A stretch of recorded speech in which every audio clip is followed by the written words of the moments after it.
Yeah, so welcome. Today is the day we've all been waiting for. I'm Taiwo, a social entrepreneur based in Lagos. I'm excited to have you here today, presenting a cool group of about 200 plus and both established and expiring entrepreneurs. My story with Ariya began in August 2003. That's when I dove into ventures building program, leadership influence program, and so many other contents that aims at raising, professional entrepreneur, just as we have doctors and accountants. So they have it on their platform at Ngenesis. So all of this transformation led me to be inspired to come up with the theme for this month's hangout called Rewired. Rewired is to be transformed, to be renewed, to be and all of that. So Ariya is the director of Ngenesis, the ngenesis.com, and is here to share insights that could transform us in various ways. So I'll be asking him one or two questions. And then for those who are live and those who are joining us, if you have more questions, you can bring them in either through chat or raise a hand or something. Then we go into it. So let's dive into it now and find and explore ways to start existing in the entrepreneurial world like differently, a whole new way of existing differently. Yeah. So Aria, are you with us? I'm with you, Taiwo. Great. Yeah. Great to be here. Yeah. Good morning. Thank you for honoring this invitation. It's really a privilege to have you here, and I know what it means to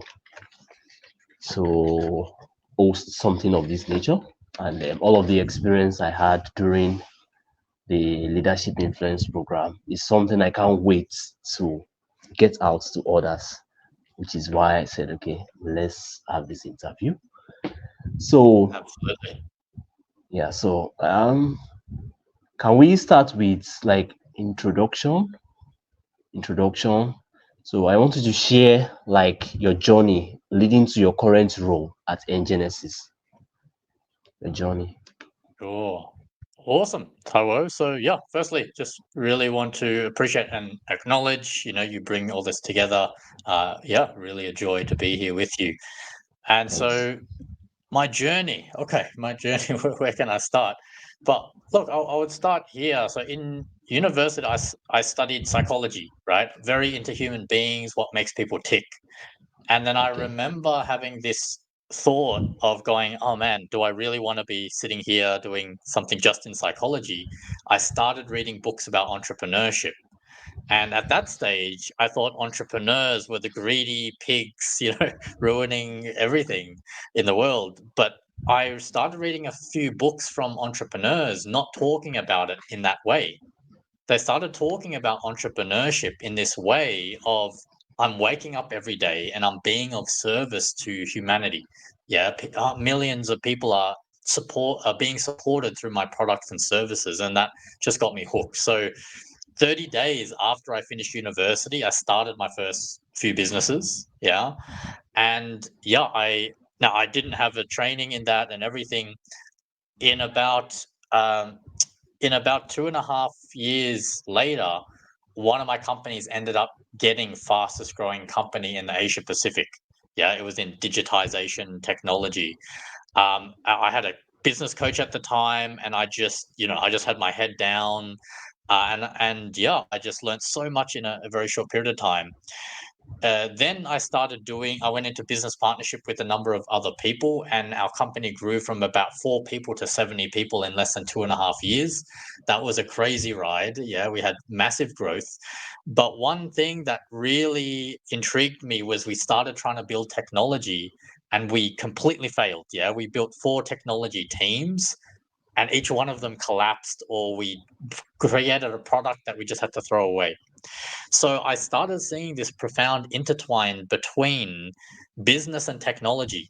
Yeah, it was just so intriguing for me, and I was quite into technology as a kid, growing up. So yeah, I mean that was sort of my journey, ups and downs. One of my companies ended up going into liquidation because we had invested a lot of money, but then we didn't get the technology right. That was one reason amongst others.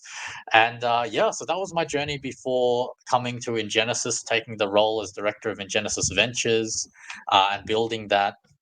And yeah, so I came with sort of a lot of how can you say, a lot of both lessons but also wounds, and then having this wish to be working with many entrepreneurs to support them in their journey as they built especially technology ventures, but then also really doing what we can to lift entrepreneurship in general.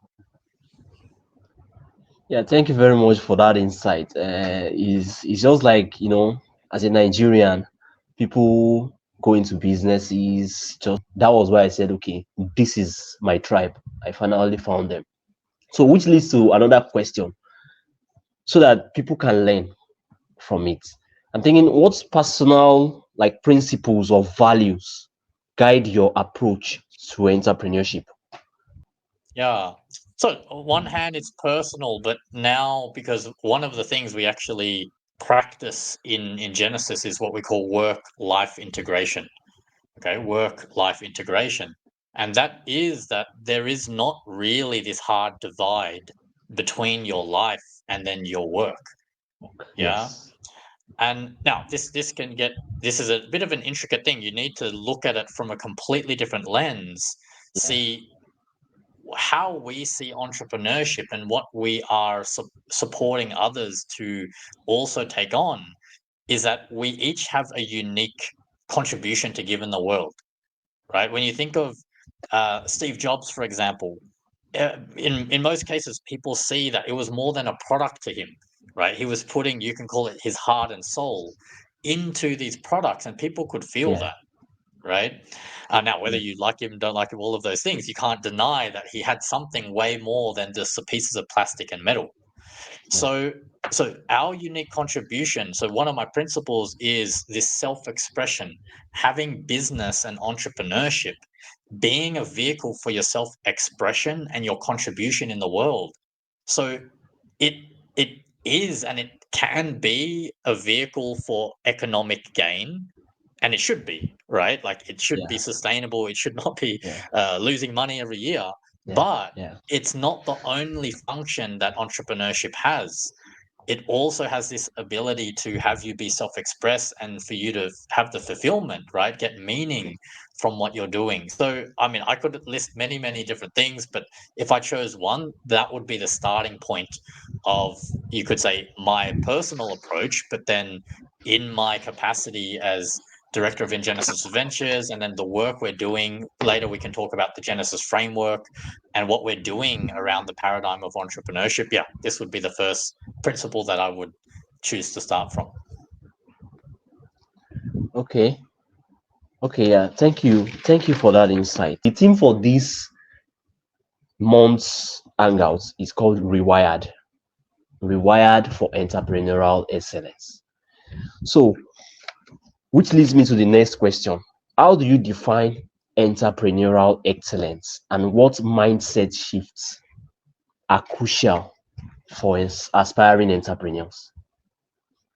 Okay, so let's break that down. So, what defines excellence? Yeah, was your first Yeah. question. Yeah. Yeah. So let's go into that. So, so firstly, I mean, if you take the original coining of the term entrepreneur or entrepreneurship, yeah, Yeah. from Jean Baptiste Say, he was an economist in the 1800s, and he says that the Okay. entrepreneur takes the resources from areas of lower to higher productivity and yield. Okay, so I like Okay. to think of it as a type of orchestration, right? The person who is not playing all the instruments, but orchestrating the whole thing so that the thing sings in harmony. Okay. So, how I see an effective entrepreneur, which you technically don't need to be the business owner, you don't have to have a badge. You can be entrepreneurial if you're someone who is seeing that if we bring the different component parts together, we're going to have a Yeah. greater output. Yeah. Yeah, we're going to have a greater output. Now, the second question is like, but what do we mean by that greater output? And I think that the majority of people, the common approach is purely financial or economical. Purely financial or economical. And I would say Yeah. that, again, is equally important. But I think that the additional part is that our lives are far more enriched in many different ways than purely economical, right? So it comes down to even your experience as a user. Yeah, I mean, like, for example, Tawa, we talk a lot about technology business. Even when you experience one bug on a software, it has this friction that you don't enjoy. You don't enjoy that Yeah. experience with that application, right? With the product. Yeah. So yeah, I would say everything from the experience of your users, them as human beings, your staff, yeah, the meaning that you're getting and contributing. So that is how I would loosely define entrepreneurial excellence, by Okay. bringing things together to have higher yield, and then having both the economical side and this type of meaning and contribution side. Yeah, that's what I would So class as being excellent. in few words, like what mindset shift is crucial for aspiring entrepreneurs, because when people want to go into entrepreneurship, they don't know how, which specific areas they should shift. Maybe mindset shift in a nutshell. Yeah. So again, like these questions, like we just need to start with one, right? Because there's so Okay. many more. But I Yeah. would say that I mentioned it in my own story. Okay. I said how at the beginning, I think many others have this idea that perhaps we need to be these greedy ones, we have to go and take a lot. But when you zoom down into it, yeah, the greatest entrepreneurs, they give so much, they're so generous. Yeah, they're looking at solving other people's problems. They Mm. go beyond their survival and all of their worries about what are they eating for dinner, and they're going, how can I go and solve all of these other problems? So the first, you could call it a mindset shift. I would call it a shift in your being, how you relate to entrepreneurship on the deepest level. You want to look at, how can I give and be of service, right? Because the mechanism, the secondary consequence of when you be of service to someone, then ultimately they want to give you money, they want to exchange money, and Yeah. that's how you build a business. Yeah. So if I chose one, yeah, that's where I would begin. Okay. Yeah. Thank you very much for those insights. And let me find. Let's go to the next point in our conversation, which is okay. Yeah. So I think all of the things we've been exploring answers the next question, which is what distinguishes genuine entrepreneurs from, let's say, quack. Just as we have genuine or professional doctors or lawyers, and the quack ones or psychologists. But let's go to the next one, which is, could you share a significant obstacle from your own entrepreneurial journey? You understand? And Mm, how you overcame it. mm. How you overcame Okay. it.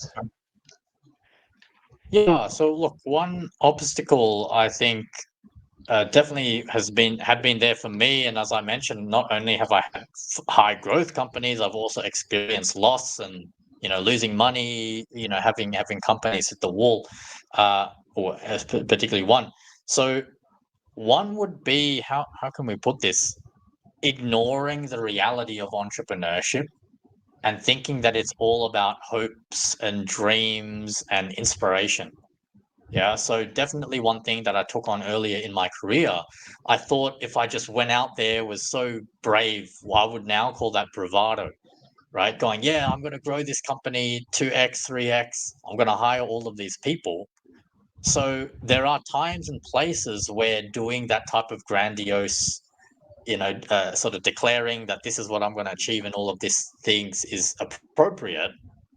But what I would say works far better is actually looking at, okay, if I want to accomplish this, what are the integral factors that I need to build so I can have that come about, right? So, I mean, if I use a simple analogy, instead of just looking at, okay, I want to have all of these mangoes, yeah, you want to look at what not only what seeds do I want to plant, but what soil do I need to be in?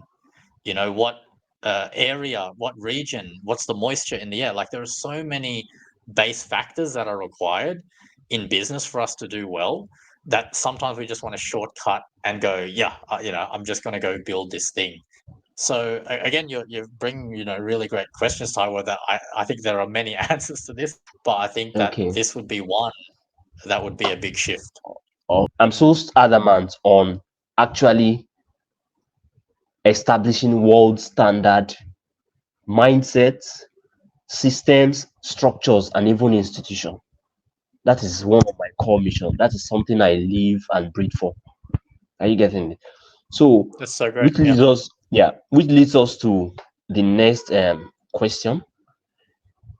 Okay, let's go straight to the last question, which is how can entrepreneurs adapt global strategies to fit the unique dynamic of the businesses, their businesses in what should they put in place to adapt global strategies, principles, insights, and still maintain their calm and adapt it and fit it into their own reality, kind of.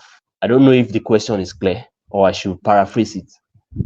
No, I think why don't I share what I'm understanding, and then feel free to add. Okay, okay. So a similar pattern, I think that some people would start seeing. We're all about going to the core, and then having that ripple out into the upper layers. All right, on the surface. Now, when it Okay. comes to global, I find this very interesting because I think that when we meet entrepreneurs, so now like 2,400 entrepreneurs, right? Our team has met and done due diligence on, or directly trained and coached. And a lot of people think that there are some, you could call them magic strategies or special things to do about going global. But the biggest one actually starts in the core of how you, as an entrepreneur, as a human being, relate to what you're doing and your business. How do you relate to what you're doing in your business? Now, if you go to the base that you are this human being serving some other human being, you're talking about rewired, right? So you're putting all your brain Yeah. cells and your neuron synapses to work so that instead of thinking about yourself, you're thinking about your customer, client, the avatar, and you're literally solving something that's going to support and help them, right? When you see that that has no boundaries, or it has the potential to have no boundaries, that you can solve a problem for someone no matter where they are seated in the world, that is the core. Okay, that's the core. Now, identifying that you're solving something that many people across the world are dealing with, not just the people located around you, I would say that this is the seed that you have to have. Okay, you have to have, because it's the root. Do you see what I mean? The seed becomes the root and then it ripples out. So instead of coming in and going, oh, the strategy is, patent this thing in these regions, or all of these different, those things are 100% required, but they come later. They're a ripple effect of. So you want to start with, I'm a human being, I'm serving other human beings, I'm being conscious of all of these people, these 8 point something billion people around the world. Is this pain and problem that I'm solving something that many people are dealing with? Well, then you have a potential to have that go global, right? Like many of our companies that we have in our group. Okay. So yeah, I would say that that's the first thing, because then now if you keep going, obviously, as I mentioned, things from patents to understanding the laws of each region to understanding the legal, what do you call, accounting and legal structures you need. I mean, all of those things you can get people on board to advise you and everything. But yeah, I would say that this is the starting point, because if that is blocked, then you can't go and do all of the other things. Yeah. Yeah. Okay, thank you very much. Thank you very much. Okay, so let's go to the next segment in our series of interview questions. This one is revolves around mindset and resilience. So for each segment. So for mindset and Okay. resilience, the key core questions that I wanted to address and bring to our understanding, even me, whatever it is we are sharing here is something I am learning as well. That's the way I see it. It's not that because maybe I've studied it and now bringing it as I'm learning it from it as far as the audience are doing. So in an environment where with diverse challenges, like Nigeria, for instance, how pivotal do you think is a resilient mindset for entrepreneurs striving to make a difference? A So the last part resilient is mindset. how important is resilience in your Yeah, mindset? how important should someone be developing a resilient mindset? And Yeah. yeah, Look, I would say so. Number one, I think that relatively obvious. The answer is, it's very important. But let me go into a particular aspect of that resilience. Okay, okay, so um, I would let me point to see if we're looking at resilience alone. Okay, just being resilient. You get knocked over, you get back up. You get knocked over, you get back up. So I would add some additional dimensions. Yeah, one of the pieces is what we call authentic awareness. Yeah. Now I don't want to go too technical, but authentic awareness is simply how aware are we of the game we're playing? In this case, it's business and entrepreneurship, right? And then the second part is authentic. Now, authentic, we more mean like you have an authentic watch or you have an authentic suit, right? That means it's real. It's of reality. It's not fabricated. So when we say authentic awareness, we mean your understanding of that domain, okay, it is authentic and real and it's in line with reality. Okay. Now, why is this important? Because I have seen if an entrepreneur is being resilient, roughly speaking, only, they're just being resilient, they can actually lose a lot of money, right? That would be an unhealthy relationship with resilience where you just keep going and you're not paying attention to the broader game. I would even share personally that some of the ways I lost the most money was being, you could say, resilient in a way where I was ignoring other factors. Do you see what I mean? So I think on yes, one yes, hand, I yes. think it's clear that we should not be resilient. We shouldn't get knocked over and just stay on the ground. I mean, that's a bit clear. But yeah, I thought to highlight this less spoken about aspect of an unhealthy relationship with resilience is you just keep on going, but you're not paying attention to how you're generating the results or what's not working. And then, you're just using resilience as if it's a big bat, you know what I mean? And you just keep trying to be resilient. So in other words, if I should add something to that, it's even in alignment with what we are, the team of our hangouts rewired. So whenever something gets you, you go back, learn, reflect from it, maybe improve your knowledge or fine tune that area that you might not be very good at or aware of, then get back. I think that's a better way to be resilient. Instead of just being Yes. resilient and going with maybe ignorance of what you don't know and keep pushing like that and wasting time and resources. I don't know if I make sense.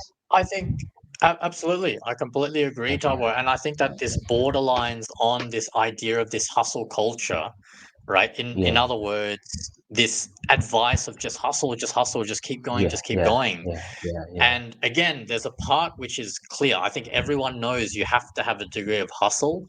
But I think anyone who's actually in the game for some time, they know that you can't just have this hustle only. Yeah. And like you Yeah. said, if you just keep going, but you're not stopping and properly assessing what's going Yeah. on, Yeah. it can Yeah. be just Yeah. as dangerous as you sitting down on the couch and just stopping Yeah. because It's true. you can cause more damage. You can literally cause more damage to people taking Yes. investors' Yes. money, not using it Yes. wisely, Yes. all of Yes. these things. Yes. Yes. Me to start finding structure, like systematic way to play the entrepreneurship game. And thank God, Yeah, we are now with Genesis and more journey ahead. So we go to the yeah. next segment, which is innovation and adaptation. So the question is just simple. How can entrepreneurs foster innovative culture within their venture while addressing particular needs in their community? Because innovation in this part of the world seems something reserved for either genius or some experts, foreign experts, to handle. In a culture, in an established systems or institutions in Nigeria, you are not permitted to be creative or innovative.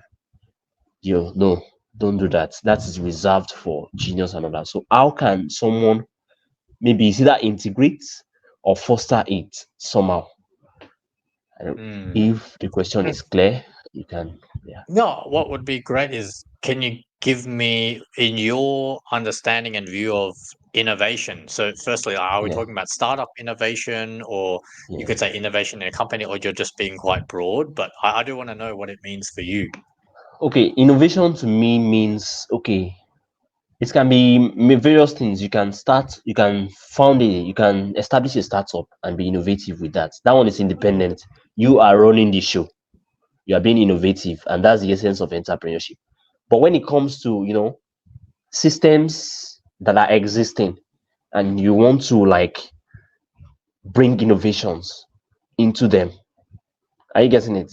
So maybe a company CEO that has been existing, running his business for like 15 years now, and the world is no longer going the way he's been running the business. So he thinks maybe he needs to go and do more prayers or get more spiritual backups to be able to succeed with the business. Meanwhile, it's just a little bit of infusing innovation is what really requires. What has been working before no longer works. Can we Mm. upgrade? Can we allow things to Right. so what how can someone foster innovative culture within ventures? Because I tend to work with CEOs, executives, top executives, and all of that, and you can easily pass across the message of let's be innovative, let's Mm. let's change the way things are. You can easily inject it into their system. Yeah. Okay. Yeah. So, so again, I think that this actually could have been another topic of a whole session itself, though, right? Breaking Okay. down Okay. innovation. So I'm going to touch on a couple things, but then, how can I say? Like, actually, like some of our articles on ingenesis.com, some of our books could Okay. even go Okay. deeper. Okay. But let's first look and break down a little bit more of what we mean by innovation, right? Because as you gave a really good example, you said maybe there's a company who is doing something the same old way, same old way. But Yeah. then there may be some people in the company going, hold on a second, we shouldn't do it the old way. Let's start doing it this new way. Yeah. Yeah. Yeah. Now, if you're the CEO of that company, if you're the founding team or the executive team of that company, it's not easy. It's not easy, right, to make that decision, because you're going, well, hold on a second. We have this relative, at least perceived stability, security of the old way. It's been Yeah. working for how many years? Yeah. And then we Yeah. want to take this leap of faith. Yeah. Now, with the leap of faith, you have risk. You go, oh, maybe we would win and we would 10x our growth, 5x all of these things, but maybe we'll die. Do you see what I mean? Like it's a, Yeah. Yeah. so I think Yeah. the first thing I would say is not to go in with like, oh, innovation is just good and let's always do innovation. Sometimes it can kill a company. Yeah. Yeah. So if you zoom out, the question more is how do we make the decision effectively around innovation? And it's not only one thing, because sometimes you can be too slow for innovation, right? You can a great and sort of iconic example is one is Blockbuster and Netflix, right? So even if you're not anyone's familiar with the brands, but Blockbuster was all of the videos, the VHS, the DVDs, right? And then people Yeah. physically Yeah. got them. Netflix Yeah. made it all online, okay? Yeah. But Yeah. Blockbuster had the chance to buy Netflix for a very low price, but then they ignored it. So the thing that I'm pointing out is that I think one thing is we want to have this part of that authentic awareness, part of looking around us. Another word for it is situational awareness. So not just looking at, okay, I'm this company, this is my customers, but looking at this is all of the factors going on around me, and how is that going to impact what I'm doing? I think that that's a huge thing as leaders and entrepreneurs we need to be keeping on thinking about, yeah, and being open to receiving data from all directions. Okay, it's easier said than done, yeah, but yeah, that would be one huge factor. Okay, the other piece is this very interesting relationship we have with our own, you could say trust with ourselves would be the rough way to say it. Okay, trust with our team. Okay, see, if you don't have trust that your team can move quickly on something, you're not going to be as innovative. You see what I mean? Even if you're yeah, 100% guaranteed that this new model is going to work 10 times better, but you don't trust your team, then you're stuck. Okay. So, this is why I find building a really cohesive team, right? So, a lot of our executive coaches, our Thrive and Genesis Thrive coaches, etc., around the world, they do a lot of building the teams, in corporations, in non for profits, in government. They do so much work on building this trust, this communication in the team, because some teams who get this, they know it's a competitive advantage, right? They know. So now I'm just picking on one factor to go that as an entrepreneur, if you know that you're continuously in this type of danger, yeah, that the landscape is changing, you're looking out for the signs, you're building trust in your team so you can move quickly when you need to. I mean, this is the start to having the factors, knowing where and when to innovate and then when to not. yeah, yeah. Thank you very much. So nice having you back here again. Yeah, I really appreciate the insights you are sharing so far, and then hope this will be the beginning of a renewed approach, a renewed perspective to entrepreneurship, to especially the AWN community. AWN stands for a whole new Nigeria. So we're building, it's a mission to build a community of people who think differently from what Nigerians are known for. Yeah, yeah, Exactly. So it's about what works, what doesn't work, and then yeah, and then you creating something that's more workable, that's more effective. And so yeah, as yes. entrepreneurs, I think we deal with that also on an individual level, right? Level. Uh, Sometimes we need to discard some of the thought patterns, the actual aspects of being, the ways of being, perhaps that our parents taught us or that Yeah, society taught us, and then we need to yes. operate differently. So I had to find time to Mhm. break through that paradigm. I say purpose is actually something is linked to maybe your inspiration, passion, something that you cannot do without. Are you getting it? And you can't not help but doing it. But how do we now balance this purpose with profits? Because most of the times, most people that try to now say, okay, let me just go after my purpose, they might feel guilty trying to maybe infuse profit into it. Or let me just dump my purpose, focus on the money first. And then once I make some money, I come back to the initial purpose, which time might have gone, energy might have gone, or whatever. How do we do it in such a way that someone can balance purpose and profit and move in that direction? So to put the question structurally, say what approach might entrepreneurs employ to ensure sustainable profitability while making positive differences in their community? Mm, mm. Or is Yeah, it okay. too? So, Yeah. yeah, no. So, I mean, number one, there are a lot of tactical things, but I don't think that that's necessarily the answer to the question. Because, I mean, the tactical Okay. things come down to product design, marketing, Okay. you know what I mean? All of these things in business. But I think that if I'm hearing you, the deeper root to this is actually more sort of why we would even go and create that purpose. Because as you structured the question, you were saying as if there is just profit over here and we can be devoid of purpose. And then on the other side, we can be having all this purpose but be Yeah. devoid of profit, Of which is profit. almost Yes. literally non for profit is very, very Uh-huh. close to almost literally being that. Yeah, So yes. and also in my own personal journey, I've explored, you could say, both of these, and both through my action and then also through a lot my thought. Now, what I would say is once you explore them, you see the downsides of both ends of the spectrum.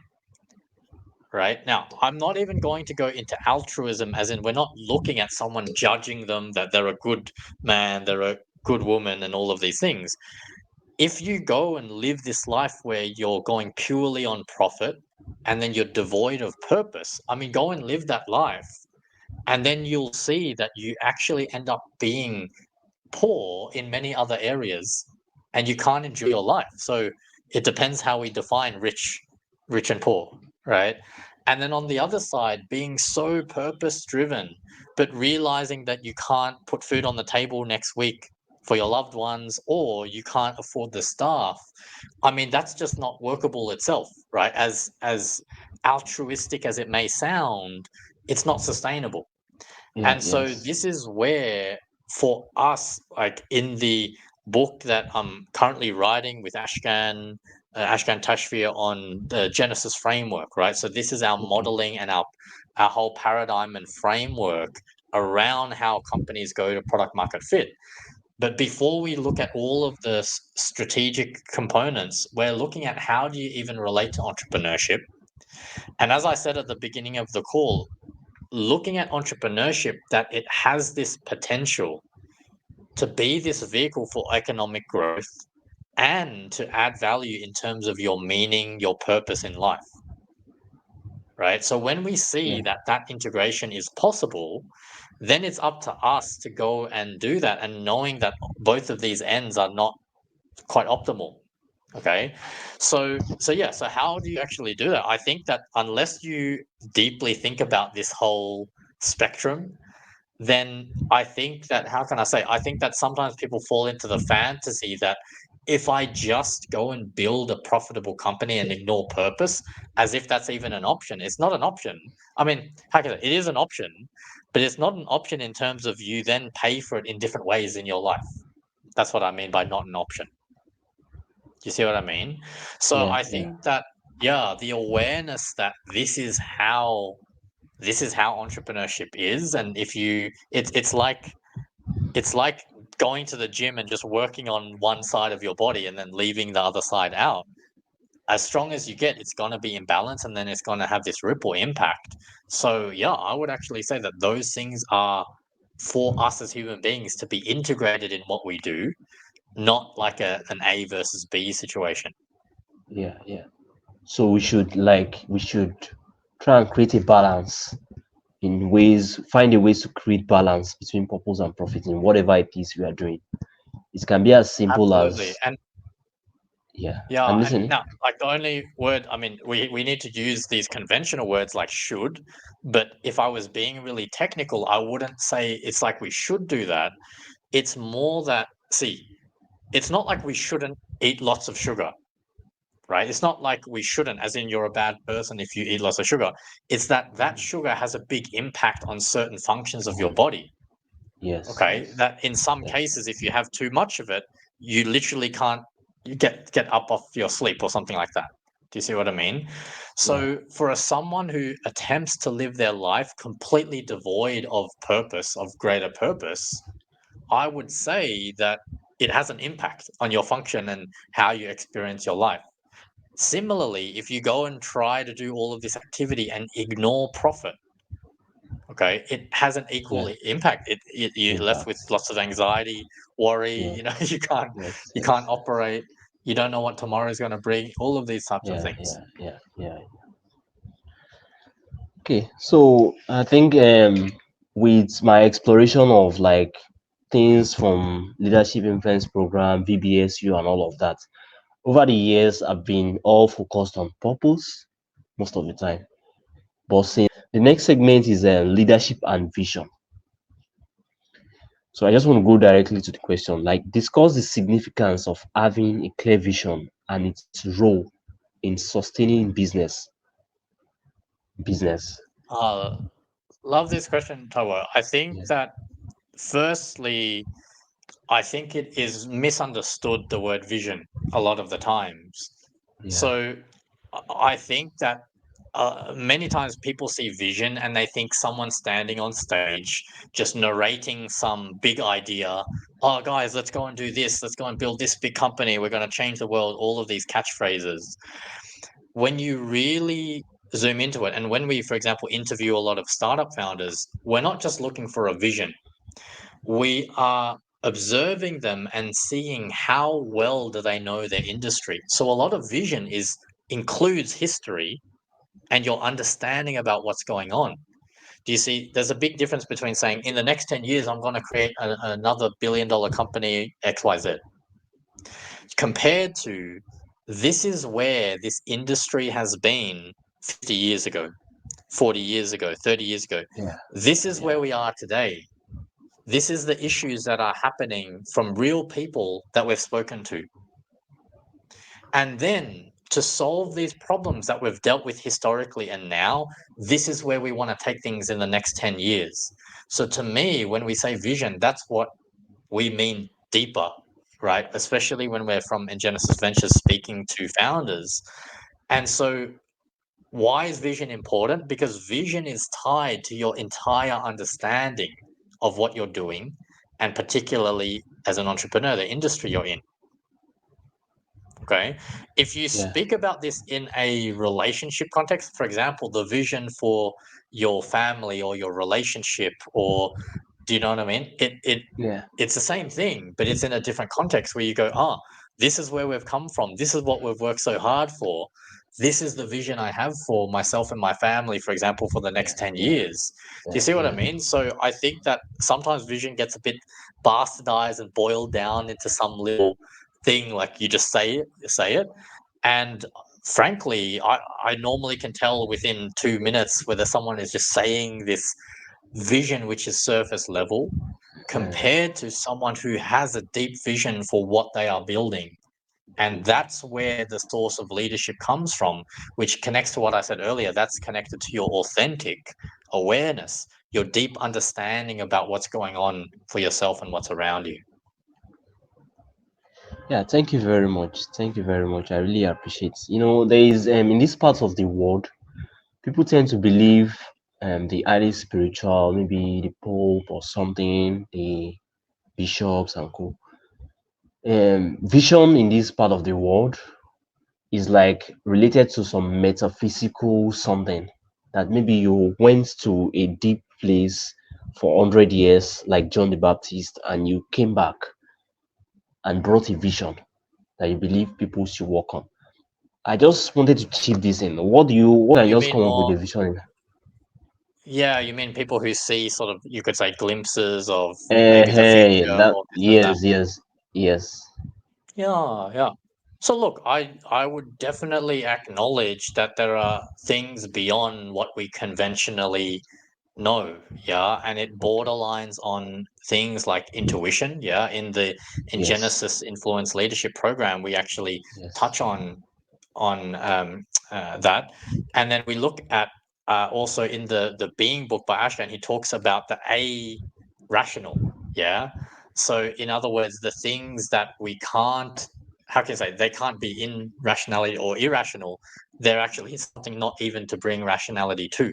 Okay, so I do deeply think that there are many things, like if, for example, you think about X-rays and electromagnetic waves like our mobile phones. I think it's become so normalized, but if we went 30 years ago, people would be like, what are you talking about? There are invisible, or maybe a bit longer, people would be going, it's crazy that there are invisible waves all around us, and yet today we use them as if they're nothing, right? As if they're just normal. So what I'm saying is, yeah, I do think that there is some level of realm in terms of intuition where maybe you're half asleep and then, you know what I mean, you have this vision for what is coming. Okay. yeah, Um, so I would by no means negate that or anything. However, okay, what I've found that even when we're having those things, like that's not the whole meal, right? That's one ingredient to a greater meal. And some of the things that I was saying, for example, if you have a vision to, like, let's use the example of Noah's Ark. You have a vision that flood is coming. You have a Yeah. vision that you need to build an ark. You still have to Yeah. research, how do I build an ark? Where do I get the Yes. animals? How can I Yes. get the Yes. wood? Yeah. So Yeah. I Yeah. think Yeah. that this is the integration of each of those elements, and especially as an entrepreneur, we may have, and there's many stories, right? People going, oh, 3 a.m. I just had this glimpse and this inspiration. We've had that many times in the entrepreneurs and groups we've worked with. Yeah. Yeah. But then you also need to bring it into, you could say, into the world. You need to turn them into strategic plans. So Yeah. yeah, I wouldn't negate them, but I wouldn't also say that we should put so much of our energy on them and On solely. them. I think it should be well integrated. Okay. So the next, I have like three segments left, and if those for questions, this one is about sustainable growth strategies, because everyone wants to grow, whether financially, and everyone. Growth is like the intrinsic desire of every person, human being. So is part of our being, as you call it in the Genesis. So I want to, can you share insights on building businesses that thrive in a long term, that thrives in a long term? Mm, mm. Insights of Okay. building Okay. businesses that thrives in the long term, not just business that we can just do, make some millions, pack it up, and go to our house and kind of, because in this part of the world, most people run business like that. They just build business 1 2 years. We build the business, we've made some money, we folded up. You understand? And so, can you Mm. share insights on building So, businesses that thrive in the long term? okay. So I think what's important in this area is, let's touch on scarcity and abundance, right? Which I think many people are familiar with. But so the first thing is, instead of necessarily answering the question on the top level, let me go to the deeper level. You see, what we've noticed is that if somebody is relating to the whole world as if it's completely scarce, as if opportunities are scarce, money is scarce, great people in your team is scarce, investors, the list goes on. In general, can you see how many people will take a much more short-term mindset? Yeah, Okay, what we see in the being framework is their higher purpose. They've got an unhealthy relationship. They go, "Can I make money next week?" Okay. So when we talk to people going, yeah, I want to make money in the next 2 years and then I quickly want to sell out. Now, there's a time and place for that, and I don't knock it all the time, but a lot of times we find that the deep down, that person is seeing the world as completely scarce, and they hope to jump into this industry, make some quick money, and get out. Okay. get out. And so in general, it attracts a lot of people who want to be very quickly transacting, da da da. And now I can't say that never it works, but I would say that it's very limited.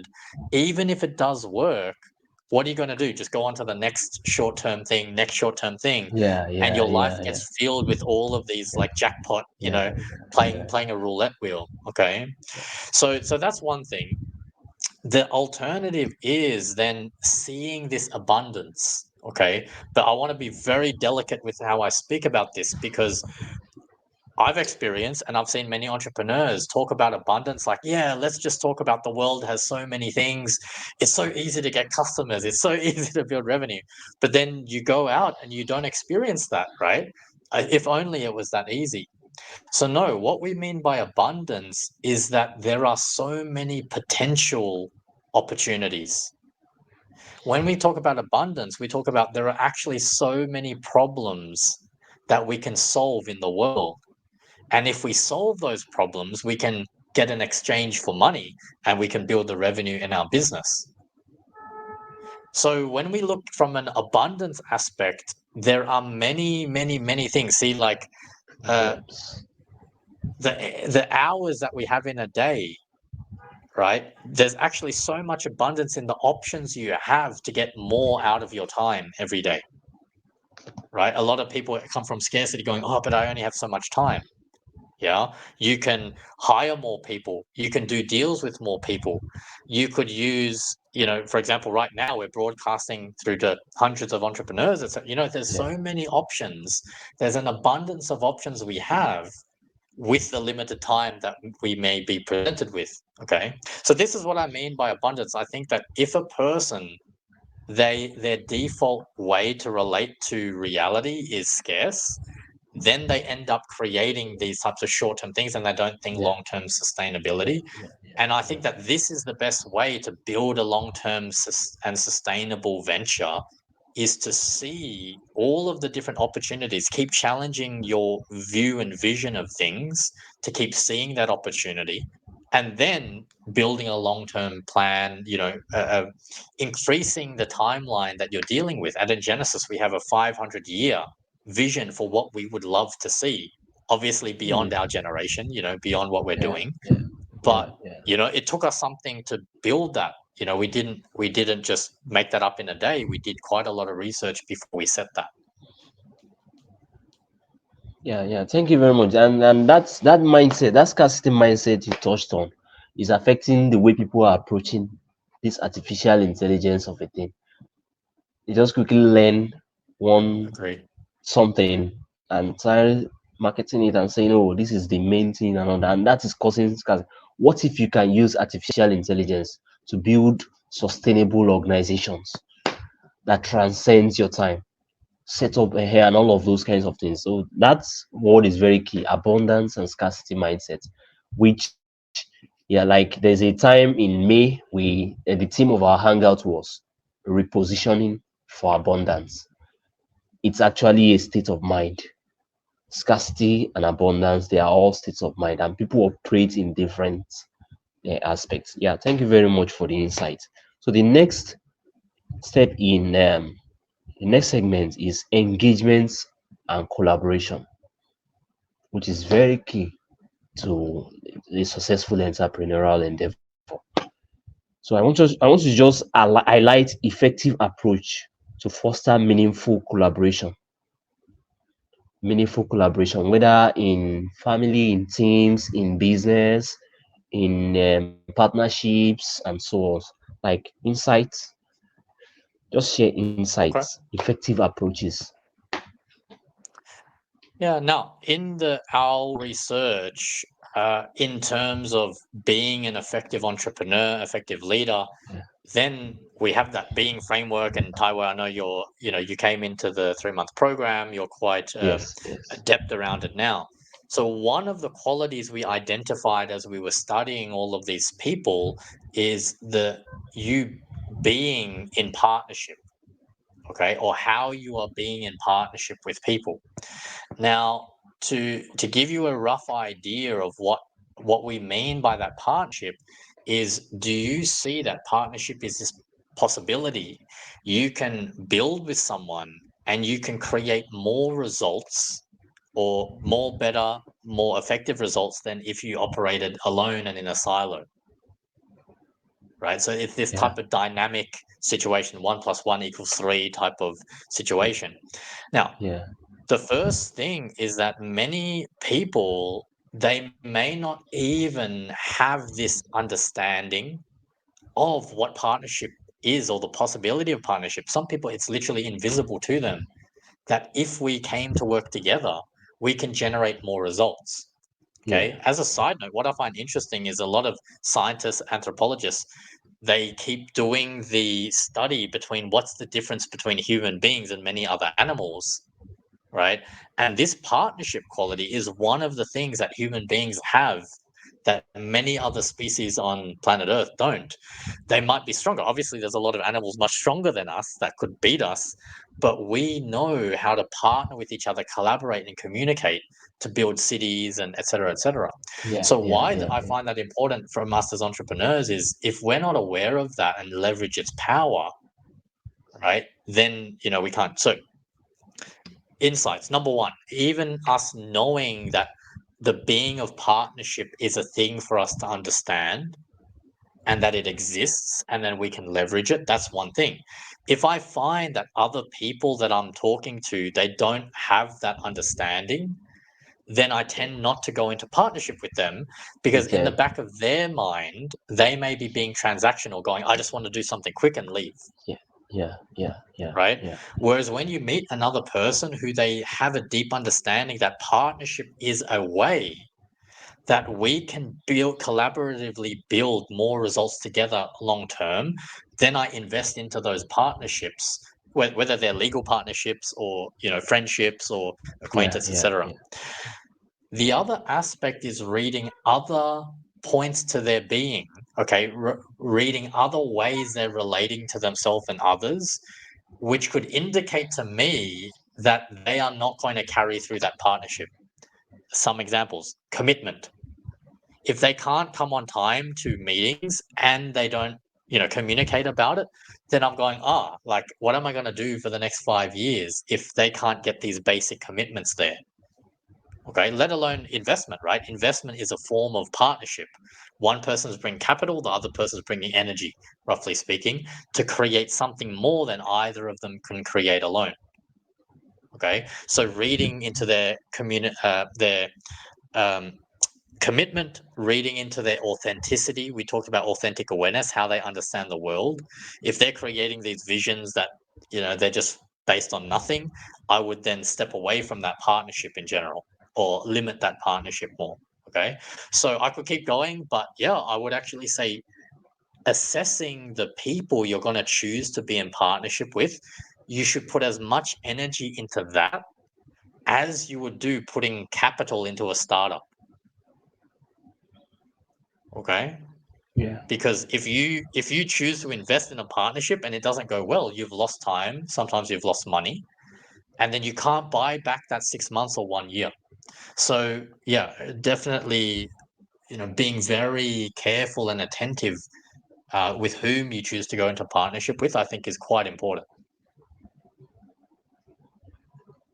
Okay. So, like, have you touched on the approaches we should use while trying to form partnerships or collaboration? Because you brought the awareness. The awareness is the foundation. Then, when it comes to forming those partnerships, what are the things people should look out for? Like the yardstick you should look out for in the kinds of people you should form partnership with. Great. So now, if I gave you the direct answer, I would actually Yeah. recommend the Human Being book by Ashkan Tashvia. He goes Okay. through, this is the result of all of our studies around this. There's these Okay. 31 aspects of being, and then, actually going through that. Now, Okay. I touched on a couple of them. Yeah, the yardstick of commitment. So, seeing, do people, when I say commitment, I mean, do people Okay. make a promise and they Okay. do their best to And they fulfill it? fulfill it. Yeah. Yeah. Or Yeah. Yeah. they make a promise and they go, Whatever. Oh, Uh. I mean, I said Yeah. 10 a.m., Yeah. but I Yeah. didn't really mean 10 a.m. It's just 2 a.m., 2 p.m. is just Yeah. as good. So Yeah. if I Yeah. know Yeah. that that's how you're going to relate to your commitment, if we go to build a Yeah. bridge and Yeah. you Yeah. say that you're Yeah. going to bring 6 bricks and you only bring Yeah. Yeah. 5, then there's going to be Yeah. Yeah. problems. Yeah. Yeah. Yeah. Yeah. Yeah. So yeah, each one of these yardsticks is so important, especially if you're going to then build a business, which you're going to then be talking about money, people's livelihoods, etc., etc. Yeah. Yeah. Yeah. Oh, this really helped me because I had some experience in time past. I think I'm learning from it, and I'll use it to assess the partnerships I have. Thank you very much. Thanks. So, and finally, we want to Genesis impacts and resources. You know, in 5 words, let me review this. In 5 words, can you tell us what Genesis stands for? In five words, What? can you tell us what Genesis stands for? And how? Okay, that's Yeah. one. Okay, let's That's start one. there. Yeah. Yeah. So I think number one, let me start at um, yeah, that awareness. Okay, so awareness would Yeah, be the first word, and I've already spoken about it, but it's all about each human being. How conscious are we of what's going on for ourselves and in the world? All right, yeah, and at In Genesis, we're all about supporting people to expand that awareness, not just live in a shell, live in their head. Okay, number two would be authenticity. So authenticity, and again, I already mentioned this, but authenticity is about how authentic is your understanding of the world and of yourself with reality? Is it congruent with reality? You're creating models that actually work or not, because otherwise you end up, for example, building bridges that actually fall down. Yeah, metaphorically. All right. integrity. Okay, integrity. And now many people use lots of different versions of integrity. I mean it in a much more basic and foundational way, like looking at the integral parts to what you are building.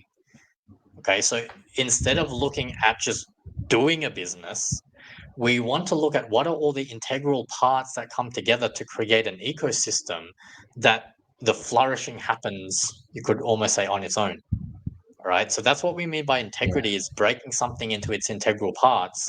If you've got your health, right, you want to break your health into all the integral parts, your blood, your bones, etc., and then that creates your health. Okay, so Yeah. awareness, authenticity, integrity. I Integrity. think partnership. We actually Yeah. mentioned, yeah. So partnership. We sincerely believe that great things in this world can't be done alone, even if we wanted Yes. to. Yes. Right, I can't Yes. even build a house with my own 2 hands. I mean, it would take so long cutting all the wood. Yeah, Yeah. I Yeah. Yeah. need to have other human beings, yeah, so let alone if we're building a business. So, yeah, partnership and working with others is a big part of our ethos. Um, and then I think the last one is, it's hard in English. I don't think that there's great terms, but the closest thing I can say is well-being, right? Well-being. So we're well-being. So we're really interested. Especially for me, when I was younger in my entrepreneurial days, it was all about being an entrepreneur so I could buy this car, or, you know what I mean, have this Yeah. Yeah. lifestyle. Yeah. Yeah. But Yeah. I quickly realized, and many people, like, I mean, many entrepreneurs you see, I mean, that's just one layer of the whole richness of your life. Yeah. So when I say well being, I mean having all of these different areas of your life quite rich, enriched. Yeah. I don't only mean monetary. I mean, do you Yeah. experience joy? Do you Yeah. experience gratitude for the things that you've got around you? You know what I mean? No matter what situation you may find yourself Yeah. in at that Yeah. time. So that would be the last piece, would be, we're really interested in how do we support and empower people in their well-being. So to recap, awareness, partnership, integrity, well-being, and one more thing, Authenticity. authenticity. Okay, get that. Thank you very much. So how can listeners, people going over this video for the second time and all of that, take the first step, be a part of this experience, gaining Yeah, absolutely. awareness, becoming authentic, and all of that Yeah, so the in first thing general? is on ingenesis.com. You can actually go to the partners page of ingenesis.com and you can find me. And there's a Okay. way to follow me. I've got many different articles about entrepreneurship itself, and I would say that Okay. that's the first place to start. So on Okay. ingenesis.com, and especially as we move into the new year, we're generating far more video content, audio content, articles all around these topics of how do we get to the reality of building a business, having a life that is filled with well-being, Yeah. Yeah. health, etc. So yeah, I think ingenesis.com is the place to start. We have a lot of free things there. And from there, there's our different events and programs. We have a range of free events and programs running, and yeah, that would be the main place to go. And To go it's there. sort of our hub that then joins with lots of different activities we've got going on: courses, Yeah. programs, events, communities, and so on. Okay. At this interview, and I hope all of the things shared so far during this conversation series of conversation will actually help us rewire our mindset for entrepreneurial excellence. So I'll just let Ariya give us like a final word, something that you just want whoever it is listening, streaming live, to go home with and meditate over to become an excellent entrepreneur, a renewed person. Yeah, great, Taiwo. So firstly, I mean, I really wanted to acknowledge and thank you, yeah, for the invitation, coming and speaking with me and your community. Yeah, I yeah, think that I'm presuming, each person is an entrepreneur, or at least being entrepreneurial. yeah, The communication that I have is your role. as an entrepreneur, each and every one of your roles as an entrepreneur is so important in the schematic of the world. And so obviously it's towards the end of the year, we're about to wrap up and everything. And I think that a lot of entrepreneurs, you're sitting there and it's quite a lonely journey, right? You're sitting there dealing with all of these problems on your plate. And yeah, my communication to you is I really acknowledge you for choosing to be an entrepreneur, to take on the problems that others may not want to take on, right? You're the person who doesn't try to get all the problems off your plate. You intentionally pick up problems and put them on your plate. And that's who you choose to be or how you choose to be in your life. So, my communication to everyone listening in, if you're being entrepreneurial, I just literally acknowledge you. I encourage you, see what you can do to keep going. Now, not in the way that we talk about with resilience. Don't just keep going for the sake of it. Yeah, Keep yeah, yeah, going by digging deep and really seeing yeah, what's working, what's not. How can I get support? Um, our group at our community at Ungenesis is here to support that, and we're continuously seeing new ways to do that. So yeah, I mean that's the thing that I hope to, that there may be a few people out there going, man, it's a bit of a difficult ride. It's a bit of ups and downs, but yeah, that your work is important, and I think it's not acknowledged enough in the general scheme of things. yeah. Thank you very much. Let me read it out, then you respond. How do I disengage with a partner whom I find the partnership no longer worthy, but I don't want to hurt him? Great question, Ismail. Thank you. Yeah, so as we talked about before, I think that if we recap, you actually said the question, Taiwo, how do we collaborate? How do we have those partnerships? And then, I was countering by saying, well, actually, you need to be very selective in with whom you choose to partner. And then Ismail, I think you're continuing that conversation by going, how do I disengage when I see that it's not worthy? And so I think first and foremost is actually acknowledging that this is part and parcel of the reality of being in partnership, that we do need to be selective, and sometimes we're going to have to say no, sometimes we say yes. I do find that sometimes entrepreneurs are coming in going, yes, it's always yes to a collaboration, it's always yes to partnership, but I wouldn't agree with that. Do you see what I mean? So I think that the first thing is, once we park that, once we go, well, hold on a second, it's not necessarily always a yes to partnership. We want to see if we're a match. We want to see if there's alignment.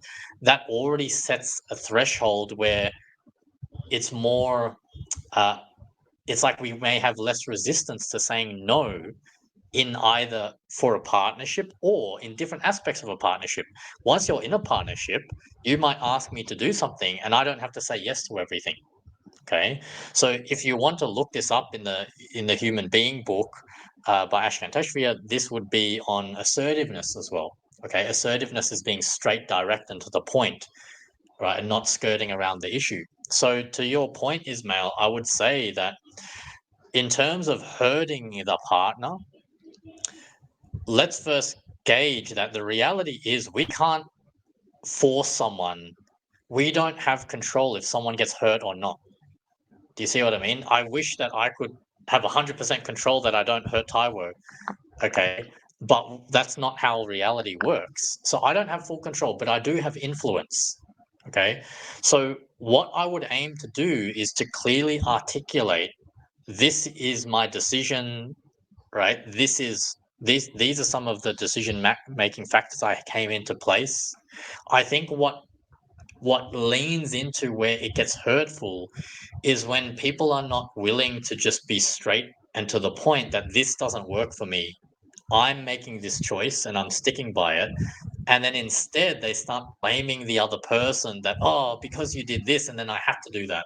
But that's not accurate. Do you see what I mean? So you start playing a blame game. So I think that if you are being straight, direct, and to the point, and being clear that, hey, I'm making a choice to stop our partnership. I do not want to continue our partnership, and I'd like us to wrap everything by the end of January. All right. So Ismail, I think that by having this clarity for yourself by owning your decisions, not trying to push the blame and do all of these things. Or sometimes people push the blame on the economy. They say, because of the economy, I don't want to do this partnership. That's not authentic. That's not real. It's like, yeah, things are going on in the economy, but still you're the one choosing to respond. Right. So I think that that may not remove all of the hurt. I think that it can still happen, but I think that that would minimize it and have the least of the necessary hurt that can come out of it. Okay. There was a time the theme of our hangouts was quit the blame game. Your government needs you. So we're exploring the principles of how government actually needs entrepreneurs. But most of the time, people rely and blame government. You understand? Saying, "Oh, this is what government is." So it's more of like expectations. You change your orientation on what you expect from the other person and change yourself. Then own your decision and move on. I don't know if that contributes to Absolutely. to it. Yeah. So any other question? Okay, so my second and last So much. question is starting a business and funding it requires some strong fund. Okay, so we might need to understand what you mean by strong fund.